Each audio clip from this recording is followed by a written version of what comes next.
अरे तू तो ऐसे देख रहा है जैसे मेरे पीछे वो मेरी क्यों हवा निकल गई ढूंढू। तू तो ऐसे खड़ा है जैसे मेरे पीछे वो।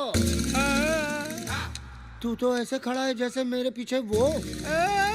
तू तो ऐसे खड़ा है जैसे मेरे पीछे वो। देख रहे हैं भाई साहब। नमस्कार। बहुत ही ख़ास शख्सियत के साथ आज मैं इंटरव्यू में बैठा हूं। इस वक्त इंटरव्यू लेने वाला हूं। संजय मिश्रा जी हैं हमारे साथ और दरभंगा बिहार से आते हैं। मैं आपको बताऊं एकदम यंग लग रहे हैं, 70 ईयर ओल्ड यंग इन्हें कह सकते हैं हम। और अभी भी उतनी एनर्जी और उस पूरी स्फूर्ति के साथ फिल्में बनाते हैं। आपको मैं बता दूँ 2 बार इन्हें फिल्म फेयर क्रिटिक अवार्ड मिल चुका है। एक आंखों देखी के लिए 2015 में रिलीज़ हुई थी और वध के लिए जो 2022 में रिलीज़ हुई थी फिल्म।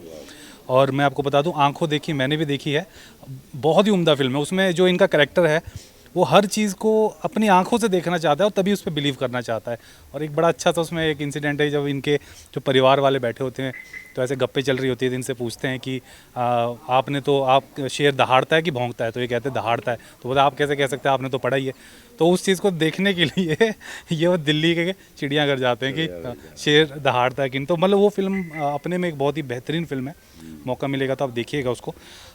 बाकी मैं बता दूं नेशनल स्कूल ऑफ ड्रामा के प्रोडक्ट हैं, तो आप समझ सकते हैं एक्टिंग तभी इनकी वो जो दिख जाता है। एनएसडी के जो प्रोडक्ट होते हैं आपको पता है ये बहुत ही उम्दा एक्टर्स होते हैं। इन्होंने डेब्यू किया था 1995 में ओ डार्लिंग ये है इंडिया फिल्म से। सर वही आपका डेब्यू था सर? हाँ। और मैं बताऊं फिल्मों की लिस्ट तो एंडलेस है, हम शाम हो जाएगी पढ़ते पढ़ते, लेकिन मैं गिनता नहीं। हाँ मैं मोटा मोटा बता देता हूँ। दिल से, सत्या, फिर भी दिल है हिंदुस्तानी, साथिया, बंटी और बबली, टैंगो चार्ली, गोलमाल। गोलमाल की सभी उसमें सीक्वल्स में है ये। वेलकम, धमाल, अनवर, गुरु, गोलमाल रिटर्न, आंखों देखी मैं बता ही चुका हूँ, प्रेम रतन धन पायो, मशान ये भी बड़ी क्रिटिकली एक्लेम्ड फिल्म थी। तो सर का मतलब अगर इनके कड़वी हवा, जी कड़वी हवा, भूल भुलैया, भूल भुलैया, मतलब मैं कह रहा हूँ कि जी जी सर आपने हमें समय दिया पहले तो उसके लिए आपका बहुत बहुत शुक्रिया सर। वाह। और मैं आपको बताऊं यहाँ जो पहली बार मंडी में इंटरनेशनल फिल्म फेस्टिवल का आयोजन किया जा रहा है। इंटरनेशनल छोड़िए, कोई भी फिल्म फेस्टिवल नहीं हुआ था आज दिन तक यहाँ पे। अपने में काबिल तारीफ़ एक प्रयास है यहाँ पे राजा सिंह मल्होत्रा का और पूरी टीम का, पवन जी का, कि इस तरीके का आयोजन इन्होंने यहाँ किया और बहुत अच्छी अच्छी फिल्में यहाँ पे स्क्रीन हो रही हैं। कल इसका आखिरी दिन है संडे को, आज सैटरडे है, सेकंड लास्ट डे है। और आज देखिए खुद संजय मिश्रा जी पहुँचे हैं बॉलीवुड से यहाँ पे। सर तो सवाल जवाब का सिलसिला शुरू करते हैं। पहला सवाल मेरा है, अभी तक बहुत सारी फिल्में आप कर चुके हैं, 95 से लेकर अब तक आपने काफ़ी फिल्में की हैं, क्रिटिकली एक्लेम्ड भी हुई। एक्टिंग में आप देखिए कॉमेडी भी करते हैं, सीरियस रोल भी करते हैं, ड्रामा भी, उस जॉनर में भी आप अच्छा एक रोल निभाते हैं। कैसा रहा अब तक का सफ़र, अगर आप बताना चाहेंगे? हर कोई अपने ज़िंदगी में एक अपनी ज़मीन तलाशता है। ज़मीन से मतलब है कि कहाँ से रोटी आएगी, कहाँ से चावल आएगा। हम भी उसी तलाश में चलते रहे। हर कोई, एक कारपेंटर भी किसी तरह से अपना काम करता है, 4 रोटी कमाता है, घर में खिलाता है। तो वैसा ही सब मेरा भी इस काम को लेके एटीट्यूड था और सिनेमा से बड़ा लगाव था, प्यार था। और सिर्फ एक्टर बनने की ख्वाहिश नहीं थी। अगर एक्टर नहीं बनते तो कैमरामैन बनते, कैमरामैन नहीं बनते तो आर्ट डायरेक्टर। लेकिन सिनेमा लाइन से एक शौक़ था कि हमेशा से लगा रहूं। अच्छा रहा। बस एक काम सही होना चाहिए कि जो आप काम कर रहे हैं वो जेन्युइन होना चाहिए, उसमें आप नहीं, लेकिन जो कर रहे हैं आप उसको जेन्युइनली कीजिए। जी। सर आज क्या लगता है आपको, आर्टिस्ट के पास पहले के मुकाबले ज़्यादा मौके हैं क्योंकि OTT प्लेटफॉर्म्स बढ़ रहे हैं, है ना? तो उस और पहले का जो संघर्ष होता था और आज का जो संघर्ष है, क्या कहना चाहेंगे, कितना फ़र्क आ गया? मेरा एक लकी था कि जब मैं संघर्ष करने आया था बम्बई, तब टेलीविज़न शुरू हो गया था। मेरा नहीं, बहुत सारे एक्टर्स का कि फिल्म स्ट्रगल था एक टाइम पे। फिल्म में स्ट्रगल, सिर्फ फिल्में बनती थी। उसके बाद टेलीविज़न शुरू हो गया, अब OTT हो गया है। तो बहुत सारे अलग अलग प्लेटफॉर्म हैं, तो एक्टर्स को काम बहुत मिल रहे हैं, अच्छे काम मिल रहे हैं। मतलब एक OTT से ही बंदा एकदम हिट हो जा रहा है कि यार क्या एक्टर है। नहीं तो बहुत समय लगता है, हम लोगों को बहुत समय लगा। हर फिल्म में दिखाओ, एक एक सीढ़ी चढ़ो, तो फ़ायदा तो है। सर अपने थोड़ा शुरुआती वो बताएंगे समय जब आपको ये जो फिल्म थी पहली, कैसे आप यहाँ तक पहुँचे थे? और जैसे क्योंकि जो न्यू कमर्स होते हैं उनको भी इससे एक सबकी अपनी अपनी कहानी होती है, कैसे वो पहुँचे पहली फिल्म तक, उस ब्रेक तक? तो आपका क्या, आपकी कहानी क्या है? मेरी थी ओ डार्लिंग ये है इंडिया, केतन मेहता की फिल्म थी। मैंने उसके पहले केतन मेहता की बहुत सारी फिल्में देख रखी थी और एक तो था कि कभी यार मैं इस आदमी के साथ काम करूँगा। पहले तो मैंने ऐसे ही सा कर लिया, बाद में उन्होंने मुझे लेकर के एक टेलीविज़न के लिए फ़िल्म बनाई थी, बढ़िया फिल्म थी वो। तो मकसद यही था कि यार जो करना चाहता हूँ वो करूँगा। वो डार्लिंग में छोटा तो बहुत छोटा सा रोल था, लेकिन दिल से किया। कई रातें बम्बई की सड़कों पर रहे, शाहरुख खान भी, हम भी, दीपा शाही और हमारे राजेश जैस भी आए हुए हैं, उनकी भी वो पहली फिल्म थी। काम को काम समझ के करो कि यार मुझे इसी में आज इतना है तो कल इतना बड़ा बनाना है उसको। लोग कहें, आज अच्छा लगता है जब कोई कहता है संजय जी कोई फिल्म में आप नहीं होते ना तो मज़ा नहीं आता। अपने आप को इतना इम्पोर्टेंट बना दो, चाहे जिस भी काम में रहो। दुकान में अगर असिस्टेंट हो किसी के तो ऐसा बन जाओ कि मालिक जो है तुम्हारे बिना हिल ना पाए। पहली फिल्म कैसे मिली थी सर आपको, कैसे अप्रोच किया था आपने? वो पंकज पराशर एक डायरेक्टर थे, राजकुमार फिल्म बना रहे थे, मुझे बहुत पसंद करते थे, पता नहीं क्या दिखता था उनको मुझ में। उन्होंने मुझे लेके बाद में एक सीरियल भी बनाया था, मैं सक्सेसफुल नहीं हो पाया उस समय तो, लेकिन उन्होंने कोशिश की थी। तो पंकज पराशर से मैंने कहा सर केतन मेहता एक फ़िल्म बना रहे हैं और मेरे फेवरेट हैं। तो उन्होंने कहा क्यों मैं फेवरेट नहीं हूँ? क्या नहीं, आप तो हैं ही हैं, लेकिन सिर्फ एक ही फेवरेट के साथ काम नहीं करना है, काफ़ी फेवरेट लोग। तो उन्होंने मुझे केतन मेहता से फ़ोन करके कहा था कि वो जाएगा संजय मिश्रा और देख लेना। और हाँ, तो उसमें कोई आर्टिस्ट थे जो रिप्लेस हुए, उनको मैंने रिप्लेस किया था।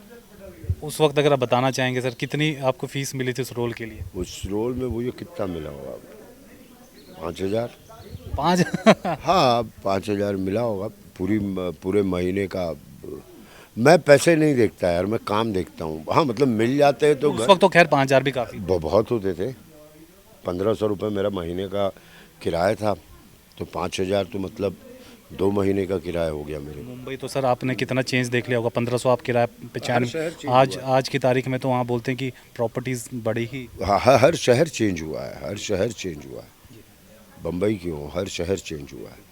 आप सर थिएटर से निकले हैं, एनएसडी और एफटीआईआई जैसे इंस्टीट्यूट का कितना रोल रहता है किसी भी एक आर्टिस्ट को बाहर? कोई इंस्टीट्यूट किसी स्टूडेंट को नहीं बनाता है, स्टूडेंट खुद उस इंस्टीट्यूट में अपनी चीज़ें ढूंढ लेता है। तो मैं नेशनल स्कूल ऑफ ड्रामा में अपनी चीज़ें ढूंढ लिया था कि बॉस ये वो मेरे सीनियर इरफान खान, बैचमेट सारे हमारे सीनियर्स आते थे, हम उनको बस सुनते रहते थे, अरे बाप रे बाप। और सबको नसीरुद्दीन शाह बनना था कि वाह गुरु हमारे सीनियर हैं नसीरुद्दीन शाह। नसीरुद्दीन शाह नहीं बन पाएंगे, कम से कम शाह तो बन ही जाएंगे, कुछ ऐसा तो था ही। खूब सुनते थे हम लोग।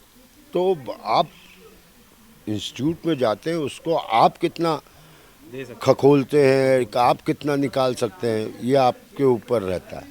इंस्टीट्यूट तो बस एक जगह है जहाँ 20 लोग आप ही के सोच के वहाँ रहते हैं, ये होता है थोड़ा। आप ये कहना चाहते हैं ये मतलब जो ये प्रतिष्ठित संस्थान है ये सिर्फ आपको तराशेंगे, ग्रूम करेंगे, बाकी इनबिल्ट टैलेंट देंगे, एक जगह देंगे आपको जहाँ आपके जैसे सोच वाले 50 लोग हैं वहाँ। इसी अभी जैसे ये फेस्टिवल चल रहा है, अब फेस्टिवल में याद देखो हर तरफ सिनेमा का ही, फिल्म की ही बात हो रही है। हाँ ये जो फेस्टिवल की आपने बात की सर, क्या कहना चाहेंगे जो यहाँ पे हो रहा है? ये एक पता नहीं, आज ही बैठे बैठे मुझे ख्याल आया, मेरा ससुराल है उत्तराखंड, तो पहाड़ से थोड़ा रिश्ता हमारा भी है, हिमाचल भी रहा हूँ। बहुत लोग यहाँ से जा रहे हैं नौकरी की तलाश में, और इस फेस्टिवल में एक चीज़ बहुत बेहतरीन रही है कि इस तरह की ही कहानियाँ आई हुई हैं ज़्यादातर, कि बाप बेटे का रिलेशन, माँ बेटी का रिलेशन, भूख का रिलेशन, अलग अलग तरह के। और मैं मतलब जब से मैं सुबह से देख रहा हूँ यहाँ फिल्में, बड़े सारे सवाल उठ रहे हैं यार तो ये मंडी के लिए बहुत ही हम चाहेंगे कि अगली बार बहुत सारी फैमिलीज़ आकर के इस तरह की पिक्चरें देखें।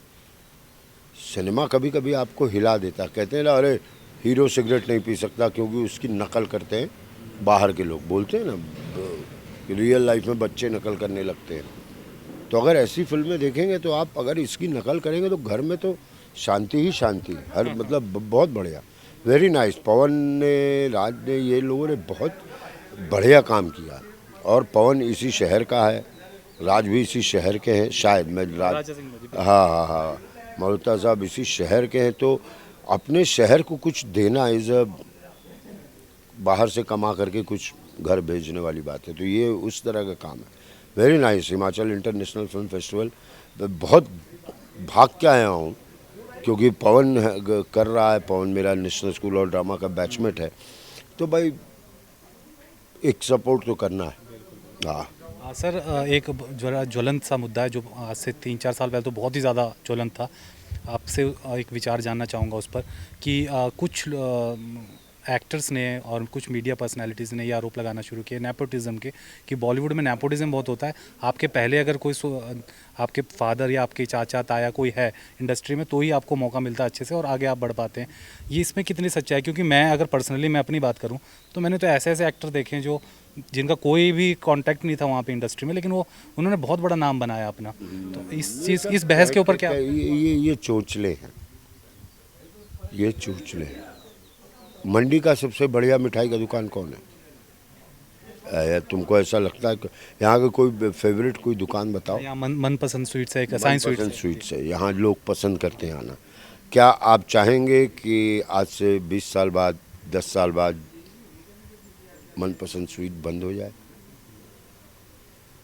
तो मनपसंद स्वीट बंद ना हो, मैं अगर उसका ओनर हूँ तो मैं मनपसंद स्वीट में चाहूँगा कि मेरा बेटा, आजा बेटा, इस परंपरा को संभाल। और ये आज से नहीं होता है, सदियों से होता है, सदियों से, कि पिताजी राजा थे तो अब बेटा राजा बनेगा।